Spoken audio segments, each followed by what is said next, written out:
Morning বন্ধুরা, কেমন আছো বলো? ভীষণ ঠান্ডা পড়েছে জানো তো। এই ঠান্ডায় আর পারা যাচ্ছে না, জাস্ট যে নিচে রান্নাঘরে যাব সেটাও ইচ্ছে করছে না। আর নিচে যেন আরো বেশি ঠান্ডা জানো তো। আর তারপরে হচ্ছে ওপরেও কোনো কাজ হয়নি, আমি তোমাদের একটু একটু দেখিয়ে দেবো। বিছানাপত্র ঘর দোর পুরো ওলডোল হয়ে পড়ে আছে। আর দেখো পাশের বাড়িটা এইভাবে উঠে যাচ্ছে। তোমাদের আর বেশি দিন সূর্য তোমাদের আর দেখাতে পারবো না। দেখো সূর্যটা কত সুন্দর উঠেছে আজকে সকালবেলা, একদম ব্রাইট একটা ডে জানো তো। ভীষণ সুন্দর আজকে সূর্যটা উঠেছে। আজকে কুয়াশা ফুয়াশা তেমন নেই। আর আজকে 23শে জানুয়ারি, নেতাজি সুভাষচন্দ্র বসুর জন্মদিন। মানে আমাদের শতকোটি প্রণাম জানাই তাকে। ওনার সম্বন্ধে কিছু বলার ধৃষ্টতা রাখি না, যাই হোক ওনাকে আজকে প্রণাম জানিয়েই আজকে আমি আমার ব্লগটা আরম্ভ করলাম। আর দেখো দাদার গাছে এই যে পিটুনিয়াগুলো হয়েছে, তোমাদের দাদা একটু একটু বোধহয় কালকে দেখিয়েছে। দেখো ভারী সুন্দর হয়েছে। আমি ভেবেছিলাম যে এই গাছগুলোই বোধহয় ফুল হবে না, শুধু এই পাতাই হবে। দেখো কত সুন্দর ফুলগুলো হয়েছে। আবার এইখানে একটু একটু কুঁড়িও হচ্ছে, এইগুলো ফুটবে। হ্যাঁ, এইটা হয়েছে। তারপরে দেখো এই যে এই ফুলগুলো, কালারটা ভারী সুন্দর না, পুরো ভায়োলেট কালার। খুব সুন্দর হচ্ছে ফুলগুলো। যে এই এত ঠান্ডা পড়েছে তো, এত ঠান্ডায় ফুলগুলো চলে এসেছে। কিন্তু দুঃখের ব্যাপার হচ্ছে আজকে ঘরের কোনো কাজ হয়নি ঠান্ডার চোটে। শুধু ছাদে একটু রোদের আশায় ঘুরে বেড়াচ্ছি, নিচে তো নামিনি, তোমাদের বললাম। যাই হোক, চলো ঘরে ঘরে গিয়ে তোমাদের দেখাচ্ছি ঘরের কি অবস্থা। চলো। দেখো বন্ধুরা, ছাদ থেকে চলে এলাম, এসে আবার বিছানায় বসে পড়লাম। কি হবে বলো তো, আর সারা ঘর দৌড়, বিছানাপত্রের কি অবস্থা দেখেছো কি। আবার এসে বিছানায় বসে ভাবলাম না একটু বন্ধুদের সঙ্গে গল্প করি। আর এই ঠান্ডায় নিচে গেলেই এক্ষুনি জলে হাত দিতে হবে। ওরে বাবারে, আমার পুরো ভয় লাগছে নিচে এখন কাজ করতে যেতে। একদম রান্নার ঝামেলা করবো না জানো। আজকে করব হচ্ছে একটু বাঁধাকপি কুটিয়ে রেখেছি, আমার যে হেল্পিং হ্যান্ড তাকে দিয়ে একটু বাঁধাকপির তরকারি করব। আর মাছের ঝাল করব দাদার। আর দেখি সামনের পাতে কি করা যায়। এখন এই ঠান্ডায় যে কতটা কি করতে পারবো সেটাই বুঝতে পারছি না, এত ঠান্ডা পড়েছে। তা তোমরাও কেমন আছো বলো? আমি কিন্তু আজকে কোনো ইন্ট্রো দিইনি, প্রথমেই বক বক করে দিচ্ছি। Welcome back to my channel lifestyle with টিঙ্কুর তরফ থেকে তোমাদের সবাইকে স্বাগত জানাই। তোমরা কেমন আছো বলো? তোমরা ভালো আছো। আমার অনেক বন্ধু জানি ঠান্ডা খুব এনজয় করছে, কিন্তু আমি আর পাচ্ছি না গো এত এনজয় করতে।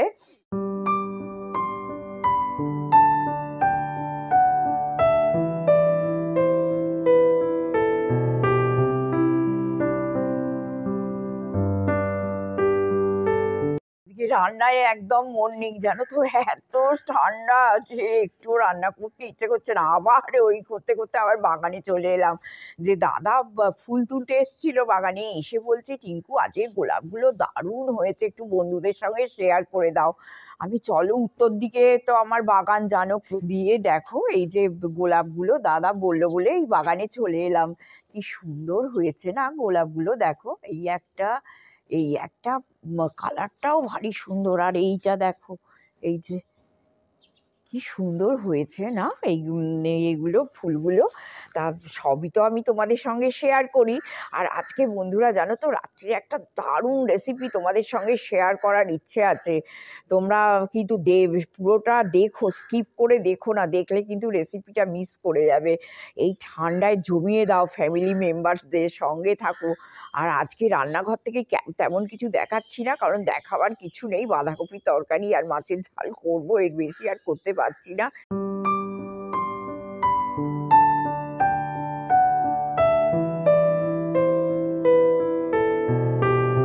গুড ইভিনিং বন্ধুরা, কেমন আছো? আমি একদম ভালো নেই জানো তো। এই যা ঠান্ডা পড়েছে, মানে সত্যি বলছি, যতটুকু না কাজ করলে নয় ততটুকু করে মনে হচ্ছে গিয়ে কম্বলের তলায় ঢুকি।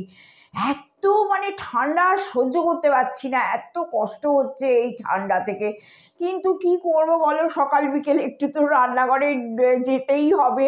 তা চলেও এলাম, আর একটু বাইরেও গেছিলাম জানো, নাতনির জন্য একটা শাড়ি কিনতে। সরস্বতী পুজোয় যেরকম শাড়ি পাওয়া যায় না, ওই শাড়ি তোমাদের দেখিয়ে দেবো। দেখিয়েছিলাম হাতে চুড়ি, গলার চেন, স্কুলে ওইগুলো মানে স্ট্রেট ওয়াইজ আমাদের ওয়েস্ট বেঙ্গলের শাড়ি এইরকম করেই ওকে সাজাবে আর কি। তা আমাদের কালকে ওই শাড়িটা ব্যাঙ্গালোরে পাঠাতে হবে। যাই হোক, এই ঠান্ডায় কোনো রকমে গেছি, আর ভালোও লাগছে না। তা বাড়িতে এসে ভাবলাম যে বন্ধুদের সামনে একটু আসি, আর একটা জিনিস করব, ওইটা একটু ইচ্ছে আছে। খুব সাধারণ পদ্ধতিতে দোকানে যেমন সেই তোমরা নতুন গুড়ের মাখা সন্দেশ খাও না, আমার একটু ইচ্ছা হয়েছে আমি একটু করব এই ঠান্ডাতে, বুঝে দেখো। তা ঠিক আছে, ঠান্ডা তো ঠান্ডা, ঠান্ডার জায়গায় থাকুক, কষ্টও হচ্ছে, কিন্তু তাও একটু করছি। তো আমরাও একটু করব, খাবো, আর আমার বন্ধুদের সঙ্গেও শেয়ার করে দেবো। আমি প্রত্যেক বছরই করি, কিন্তু কি বলতো, এবারে তো তোমরা আমার পাশে আছো, ওই জন্যে আরেকটু ইচ্ছে হলো যে যত কষ্টই হোক একটু বন্ধুদের সঙ্গে এটা শেয়ার করে দিই। দেখো আমি না এটায় প্রায় 1 লিটার দুধকে মানে কাটিয়ে এরকম ছানা করেছি। বুঝেছো, এই যে এইরকম ছানাটা হয়েছে। এটায় কত ছানা হবে, 300 350, এর বেশি নয়, 300-র মতো হবে ছানা। তা এই ছানাটাকে একটু খুব ভালো করে দেখো আমি মেখে নিচ্ছি। হ্যাঁ, ভীষণ, যতটা ভালো করে মাখবে না বন্ধুরা, ততটা সুন্দর খেতে হবে এইটা। একদম মিষ্টির দোকানে যেমন মাখা সন্দেশটা পাওয়া যায় ওই রকম খেতে হবে। তা এই ছানাটা সুন্দর করে আমি আগেও অনেকটা মেখেছি, আবার আমি হাতে করে ভালো করে করে মেখে নিচ্ছি। আমার মোটামুটি মাখাটা ঠিক হয়ে গেছে। আর কিছুই নয়, খুবই সাধারণ পদ্ধতি, তবুও আমি যখন করছি ভাবলাম বন্ধুদের সঙ্গে একটু শেয়ার করে দিই। দেখো এখানে দুধ আছে, দুধ ফোটানো আছে এতে। হ্যাঁ, এইবার এই দুধটা আমি কড়াতে দিয়ে দিলাম। এইবার দেবার পর আমি এতে একটুখানি আমুল স্প্রে, দেখো বন্ধুরা, এই যে আমি এতে একটুখানি আমুল স্প্রে দিয়ে দেবো। আমুল স্প্রেটা দিলে কি হবে, ভারী সুন্দর খেতে হয়। জানাও চেষ্টা করবে যে একটু আমুল স্প্রেটা একটু দেওয়ার, খেতে খুব সুন্দর হয় এটা। তাই একটু এই দেখো কতটাই, 100-র মতো কি এইরকম আমুল স্প্রে দিয়ে দিলাম এর মধ্যে, এই 100-র মতোই। আর এইটা আমুল স্প্রেটা একটু গুলে যাক, এরপরে কি করব, এই যে ছানাটা আছে, এই ছানাটাকে আমি এর মধ্যে দিয়ে দেব। হ্যাঁ, এর মধ্যে দিয়ে ভালো করে এটাকে গুলে নিতে হবে। তারপরে এটা কি করতে হবে, এতে না বন্ধুরা একটুখানি ঘিও দিতে হবে। ঘিটা যদি তোমরা দাও তাহলে কড়ার নিচে লাগবে না, আর ভীষণ সুন্দর একটা স্মেল আসবে আর কি। যার জন্য আমি একটুখানি দেখো এতে ঘিও দিয়ে দিলাম। এই এতটার মতো, এই ধরো 1 চামচ, 1 চামচ আমি ঘি দিয়ে দিলাম। আচ্ছা, এবার ঘিটা দিয়ে এটা কিন্তু অনবরত একটু নাড়তে হবে, জানো তো, এটা অনবরত একটু নাড়তে হবে, তাহলে এটা দলা পাকিয়ে যাবার কোনো চান্স থাকবে না। তবে একটু সময় নিয়ে এটা করতে হবে, বুঝতেই পারছো মাখা সন্দেশ, এটা মাখা মাখা হবে। তাই এটা হতে থাকুক, আর এর সঙ্গে আমি একটুখানি খেজুর গুড় দিয়ে দেব। তাহলে দেখবে এইটা কেমন একটু দানা দানা মতো একটা স্ট্রাকচার আসবে, তখনই তোমরা বুঝতে পারবে যে এটা সন্দেশটা রেডি। তা আমি তোমাদের ফাইনাল লুক অবশ্যই দেখিয়ে দেব।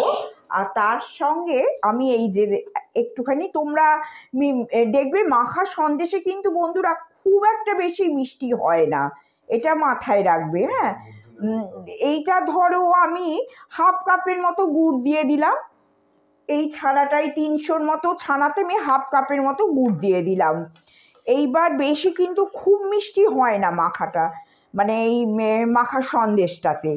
তা এটা হতে থাকুক, আর ক্রমাগত এটা একটু নাড়তে হবে। যদিও ঘি দেওয়া আছে, তলায় বসার কোনো চান্স নেই, তাও একটু মাঝে মধ্যে নেড়ে দিতে হবে।